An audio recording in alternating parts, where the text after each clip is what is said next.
Assalamualaikum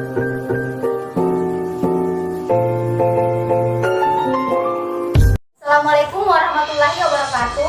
Waalaikumsalam warahmatullahi wabarakatuh. Perkenalkan, kami kelompok Vision ingin mempresentasikan hasil makalah kami.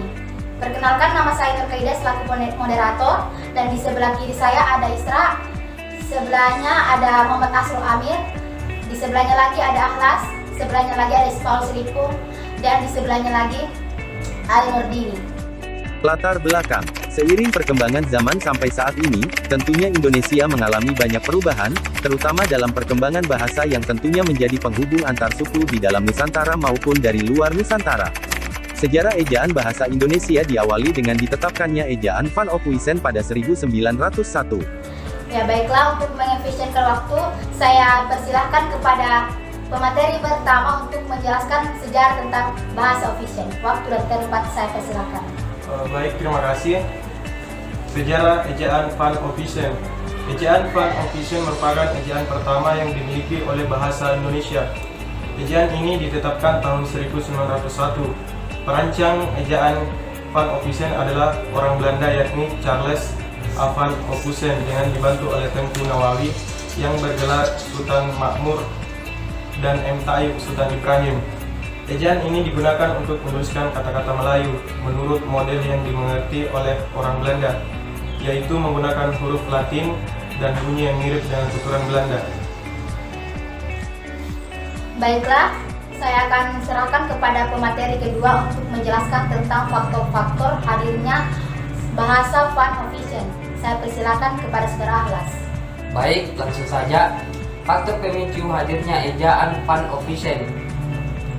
Para sarjana Belanda menilai bahasa Melayu tidak cocok menggunakan huruf Arab karena penulisan huruf vokal seperti E, I, O ditulis sama saja saat ingin menuliskan kata yang memiliki vokal A dan U.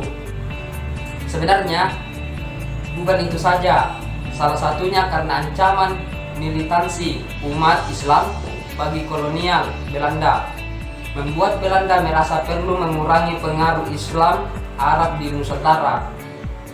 Faktor lain, penetapan ejaan baku ini diresmikan Belanda karena pada saat itu pemerintah kolonial sedang menjalankan politik etisnya di Nusantara, yaitu sebuah kebijakan untuk membuka peluang pendidikan bagi kaum migran Nusantara.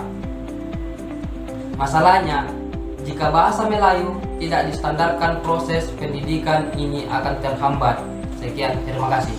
Baiklah, marilah kita lanjutkan kepada pemateri ketiga untuk menjelaskan cara penggunaan ejaan Van Ophuijsen. Saya persilakan Saudara Ismaul Siripung.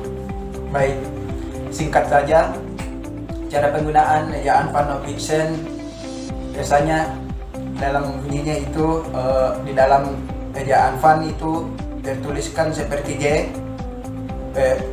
akan berbunyi seperti Y, kemudian CH akan bunyi seperti KH, kemudian DJ akan bunyi seperti J, kemudian TJ akan bunyi seperti C, kemudian OE akan bunyi seperti U, kemudian dalam asparofnya seperti Pak, Ta, Ma'ruf akan berbunyi seperti Pak, Tak, dan Makmur.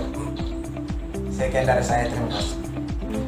Baiklah, masih kita lanjutkan kepada pemateri keempat untuk menjelaskan contoh-contoh ejaan Van Ophuijsen. Saya persilakan Saudari Isra untuk menjelaskannya. Contoh salah satu iklan merek mentega Blue Band yang terbit pada sekitar tahun 1901 hingga tahun 1940-an. Menggunakan ejaan Van Ophuijsen ditandai dengan penggunaan bunyi U ditulis OE dan bunyi Y ditulis. Bisa kita lihat pada kalimat bertuliskan Moe Panca Kenan Kanca Blue Band belum dikenal, sampai jika ditulis dengan ejaan yang terkini menjadi rupanya kenakannya Blue Band belum dikenal sampai. Baiklah, saya persilakan kepada pemateri terakhir untuk menjelaskan tentang contoh-contoh ejaan Van Ophuijsen. Saya persilakan Saudari Dini. Terima kasih atas kesempatan yang diberikan kepada saya. Ya, langsung saja. Contoh ejaan Van Ophuijsen pada poster ini yaitu poster iklan buah anggur cutting packing. Oke.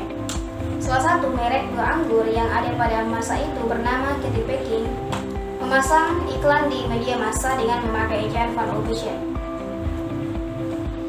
Bisa kita amati melalui pemakaian bunyi U ditulis UOE, bunyi Y ditulis J, dan bunyi C ditulis TJ. Pada kalimat yang bertulisan hidangan pembuka puasa adalah buah anggur yang paling baik dan memuaskan, yaitu merek Cutting Packing yang cap berat. Oke, lanjut lagi. Iklan berita duka cita. Ejaan Van Official juga dipakai oleh pembuatan iklan berita duka cita pada gambar di atas. Maksudnya pada gambar yang tertera pada dengan sedih hati. Sekitar tahun 1990-an ada beberapa kosakata yang dikenal pada masa terbit iklan tersebut seperti dengan atau dengan, sedih, menggambarkan, sudah, perempuan, Senin, Kamis, berangkat, dan rumah. Baiklah, itulah tadi hasil presentasi kami. Lebih dan kurangnya mohon dimaafkan. Wabillahi taufiq wal hidayah. Wassalamualaikum warahmatullahi wabarakatuh. Waalaikumsalam warahmatullahi wabarakatuh.